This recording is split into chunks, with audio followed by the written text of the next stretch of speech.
بسم الله الرحمن الرحيم. بادئا ببدء كنشكر المتابعين ديال الخرجات الإعلامية التي نقوم بها من أجل تنوير الرأي العام. كنشكرهم جزيل الشكر على التتبع ديالهم، على التشجيعات ديالهم، وعلى الدعوات ديالهم. أنا بدوري كنبادل لكم نفس الإحساس ونفس الشعور، وكنتمنى من الله عز وجل أن البلاد ديالنا في أفق 2030 توصل للأهداف الطموحة اللي رسمها جلالة الملك والتي يحلم بها كل فرد من أفراد الشعب المغربي. بطبيعة الحال ميمكنش نوصلوا لداك الشيء إلا بالتلاحم ديالنا وزيادة في التلاحم ديالنا والتشجيع ديالنا والمشاركة ديالنا ديال الأمور اللي كتخدم المصلحة ديال البلاد، ونحاربوا كل أنواع الظلم وكل أنواع الفساد وكل أنواع السلوكات المنحرفة اللي أصبحت تنخر المجتمع.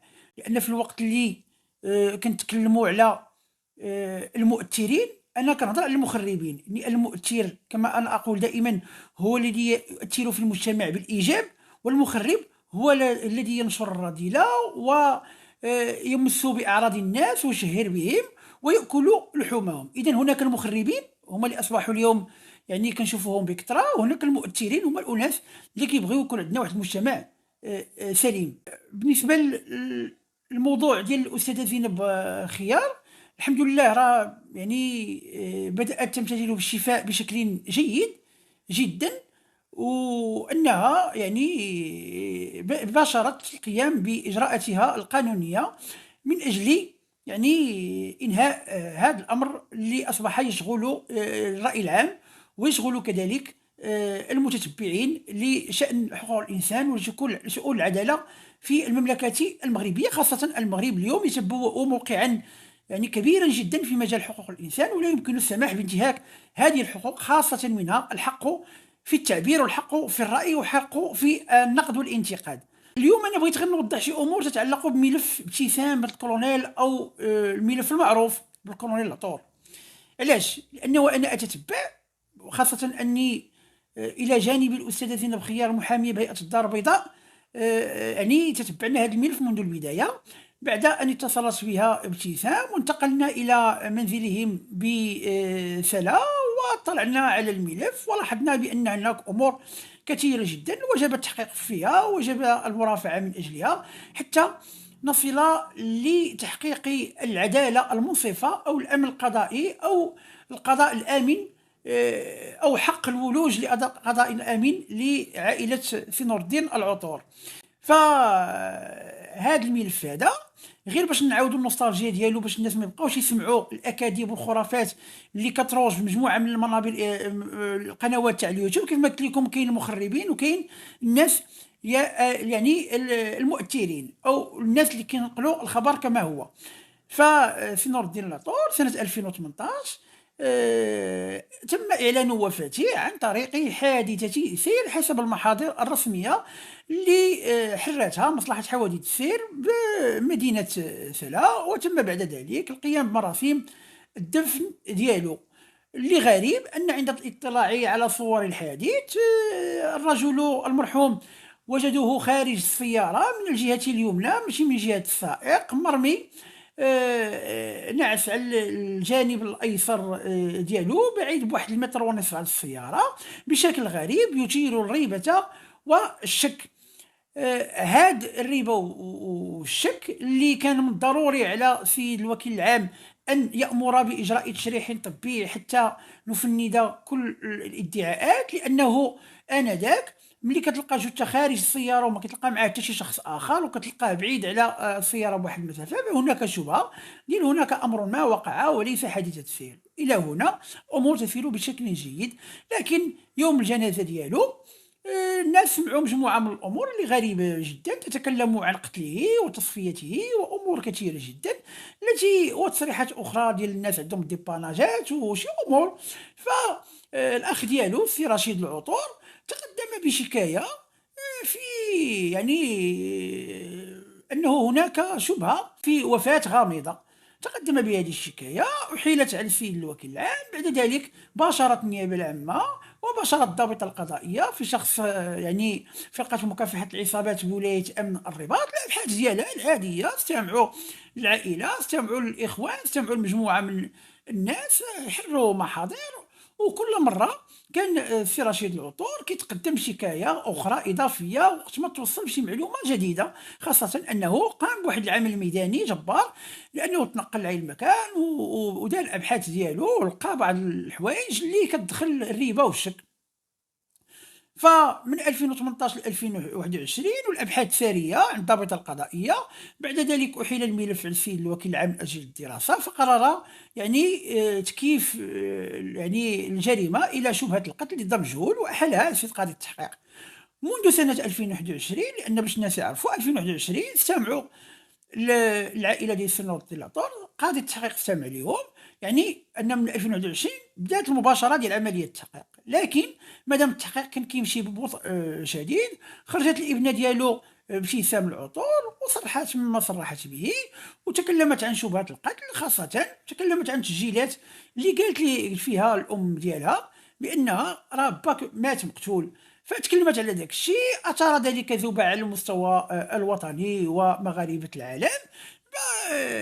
دخل الحقوقيون دخلت وسائل الاعلام ودخلت الاستاذه زينب خيار المحاميه لبوءة المحاكم على الملف، فأخذ منحى آخر سواء على المستوى الإعلامي عن الرأي العام، سواء على المستوى القانوني بالمرافعات التي كانت تقوم بها الأستاذة زينب خيار في هذا الملف من أجل تنوير الرأي العام.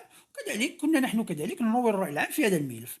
فداروا مجموعه من الاجراءات، غير جوابا على شي وحدين ملي كيديروا التعليقات وكيقول لك لا علاش سمحتوا ان ابتسام تسجل. ابتسام عندما سجلت الله يرحم الوالدين سجلت من أجل اعتبار ذلك دليلا ماديا يجب الإدلاء به للسلطات المختصة، لأنها هي المتضررة المباشرة من ذلك التصريح، وبأن التصريح يهم القضية التي تتتبع وتترافع من أجلها، هي قضية معرفة يعني ظروف وملابسات الوفاة ديال الأب ديالها. فهي لم تنشر، لم توزع، لم تقم بأي أمر من الأمور الذي يمس بسرية البحث أو يمس بخصوصية والدتها أو يمس ب يعني تشهير بها أو كرامة أمها أو يعني المس بسرية مكالمتها أدلت به عند الضابطة القضائية عند السيد قاضي التحقيق. هادو هما لو سيركوي اللي كانوا فيها تسجيلات، فما لاحتهم في يوتيوب، ما لاحتهم في تيك توك، ما لاحتهم في انستغرام، ما لاحتهم في يعني واتساب. فباش نكونوا غير واقعيين، هاد المساله هذه باشر سيد قاضي التحقيق الباحث الاستاذه زينب خيار تقدمت بمجموعه من الملتمسات كتابيه وشفويه، ليس كما يدعي، لان حتى الملف اليوم ما وصل اليه وما اغلق عليه سيد قاضي التحقيق الباحث بناء على الملتمسات التي تقدمت بها الاستاذه زينب خيار، يعني اجراء خبره تقنيه، المواجهه ديال الام بالتصريحات اللي المسجله، هاد الامور كلها اللي دارها السيد قاضي التحقيق وقام بالعمل ديالو اللي تفرضه عليه مهامه كقاضي التحقيق، وسمح للاستاذه زينب خيار ان تطلع على مجرياته ويعني مخرجاته وكل ما توصل اليه. وبقي الامر ان يتخذ قرار اما ان يحيله على البحث المعمق على مؤسسة معينة يعني تساعد قاضي التحقيق في إجراء التحقيقات يعني عن طريق الإنابة القضائية، أو يعني حفظ الملف أو أي إجراء يراه مناسبا. نحن متأكدون بأن الملف لن يأخذ ذاك المجرى، لأن عندنا مجموعة الأسئلة يجب أن يجيب عليها السيد قاضي التحقيق، لكن أن نخرج ونتكلم في أمور غير واقعية ونبدا نتهموا الناس فهذا أمر لا يصح، لأن احترام الحياة الخاصة وقرينة البراءة قرينة دستورية لا يمكن أن نجعلها فوضى وأن نجعل مجتمع يعيش حالة من الفوضى التي تنشر الرعب بين المواطنين. كنبقاو نتهموا الناس ونتهموا اشخاص ونقولوا هذا قتل وهذا ما قتلش وهذا فعل وهذا تشد وهذا ما، هذه امور خارجه على الاخلاق والقيم والمبادئ ديال الشعب المغربي. اذا كنا نتبعوا ملفا بشكل قانوني خصنا نحترموا في القانون، نوصلوا المعلومات اللي خصها توصل، نناقشوا المعطيات اللي كاينه واللي مسموح بها انها تناقش، ونناقشوا كذلك المعطيات اللي في اطار تحليلي نقدي لا يتجاوز خطوط أولا السرية، ولا يتجاوز خطوط استقلالية المؤسسة القضائية، ولا يتجاوز فصول الدستور والقانون الجنائي.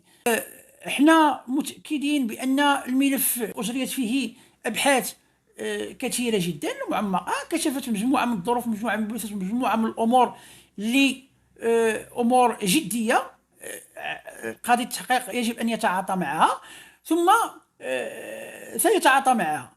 غير مسألة أخرى، ملي بداو كيتكلموا الناس على عدم الاستماع لمطالبة بالحق المدني، هذيك المسألة راها عادية جدا. ممكن المطالبين بالحق المدني أنهم يتنصبوا مطالب بالحق المدني في مرحلة المحاكمة، غير لأن المطالب بالحق المدني لن يضيف شيئا في الملف. يعني ما سيقوم به هو أنه غيأكد يعني ما سبق تأكيده من طرف رشيد العطور وابتسام العطور، ولا ضرورة للاستماع لمطالب مدني آخر، خاصة أن التحقيقات انطلقت وانتهت وبشر صدق التحقيق منذ الاستماع إلى يعني المطالبين بحق المدني. لا أحد يمكن أن يراهن على النتيجة، لأن النتيجة تبقى بين أيدي سيد قاضي التحقيق، وستكون بين أيدي القضاء الذي سيبت فيها قريبا جدا، لأن الأمر يعني ما فيش الريبة والشك بأن نحن أمام موت غامض كما سماها رشيد العطور في الشكاية الأولى ديالو، أمام موت غامض ومشتبه فيه، ولا يمكن أن يسير بتلك الطريقة التي دونت في محضر مصلحة حوادث السير. كما أننا أستغرب لأناس بدون أي صفة يتكلمون من خارج المغرب، هدفهم أنهم يشروا البلبلة أو البلابل والقلائل داخل المجتمع، تيدخلوا في ملفات ما عندهم صفة، ما عندهم هوية، كيعطيونا اسماء مستعاره وكيبداو يتكلموا وكيبداو ينفخوا في هذه الامور. فاللي بغى يتكلم، لان ملي كنتكلموا على القضيه ديال سي نور الدين العطور، هي قضيه معروضه امام القضاء على ارض الواقع، فيمكنش يجيبوا اشخاص انفراديين مجهولي الهويه وبداو يتكلموا في ملفات وبداو ينشروا اكاذيب ومغالطات. هدفهم وراء ذلك هو يعني التقصير من الدور اللي كتقوم به المؤسسات القضائيه وتبخيس العمل ديالها، وكيعتبروا انفسهم بانهم خبراء وهم هم بخبراء، يناقشون امور لا درايه لهم بها ولا علم لهم بها. على الاقل نحن عندما نتعامل مع القضايا والملفات والتظلمات التي نتوصل بها كمؤسسه مدنيه تسعى الى تصيغ حكمه جيده داخل المؤسسات العموميه وكل المؤسسات التي تقدم خدمه عموميه للمواطن، نشتغل على ارض الواقع ب يعني مقر مفتوحين في وجه العموم، نتلقى إرهاصات الناس، تظلماتهم، طلباتهم، ونتعامل معها بناء على ما يسمح به القانون. وعندما نخاطب بما يسمح به القانون، ولا نخاطب بأمور بعيدة كل البعد عن الممارسة الشريفة للآليات والميكانيزمات المسموح بها لأداء هذا الدور، اللي هو المرافعة وتقريب الرأي العام وحقه في الوصول إلى المعلومة.